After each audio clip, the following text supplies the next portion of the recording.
कैसे हो भाई लोग, आप सभी का स्वागत है आपके अपनी YouTube चैनल पर। जैसे कि आपको पता है कि कल हम लोगों ने प्रॉफिट एंड लॉस का पार्ट 2 कंप्लीट कर लिया था। अब पार्ट 3 स्टार्ट करते हैं। चलिए स्टार्ट करते हैं। दोस्तों, पढ़ाई शुरू करने से पहले अगर आप लोगों ने अभी तक इस चैनल को लाइक, कमेंट, शेयर और सब्सक्राइब नहीं किया है तो जल्दी से कर लो, जिससे आपकी पढ़ाई और भी बेहतर ढंग से हो सके।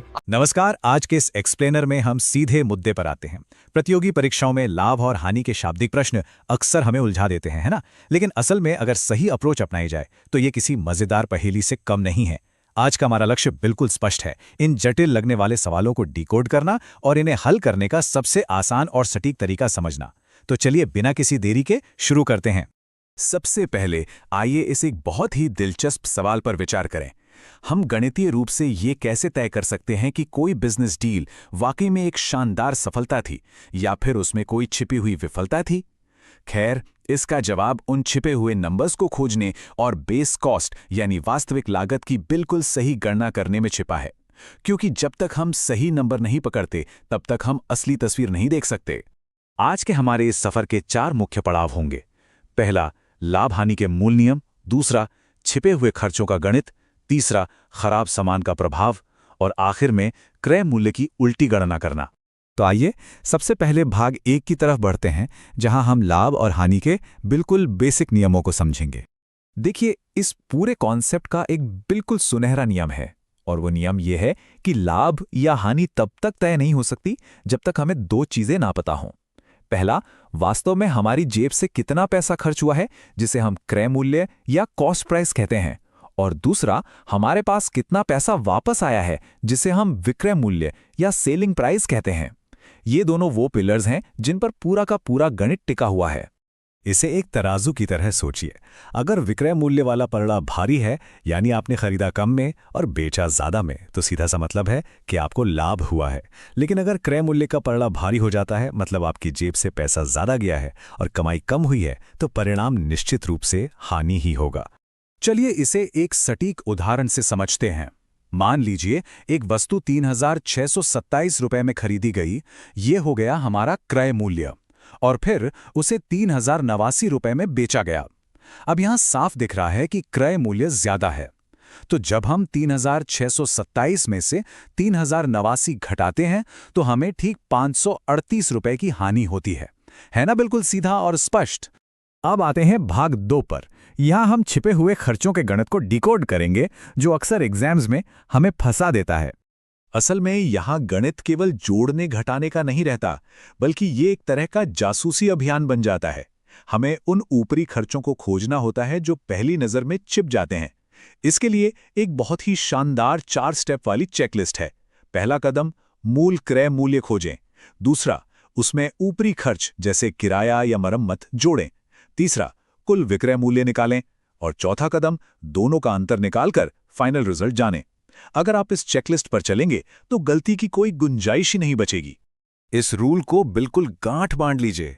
किराया, मरम्मत या लेबर पर खर्च किया गया एक एक पैसा आपके शुरुआती खरीद मूल्य में जुड़ना ही चाहिए।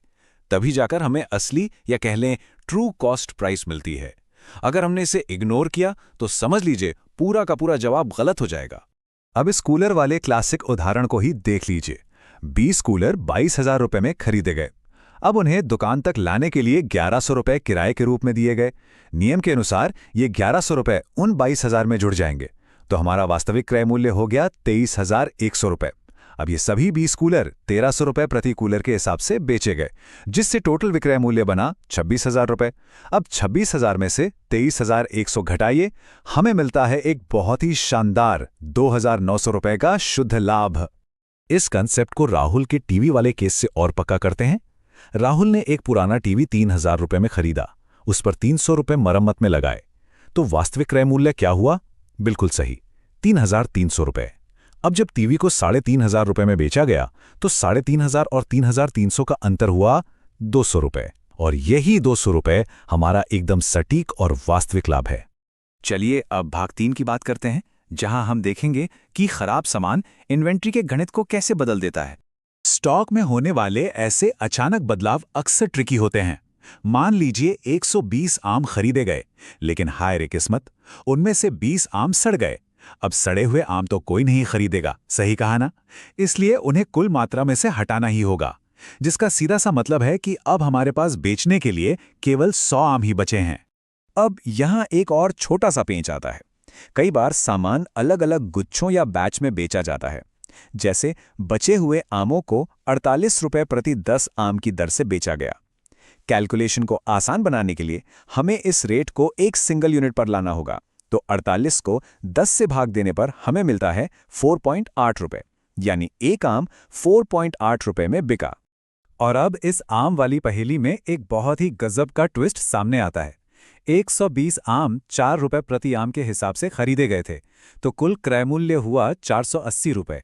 अब हमारे पास बेचने लायक सिर्फ 100 आम थे, जिन्हें हमने 4.8 रुपए प्रति आम के रेट से बेचा।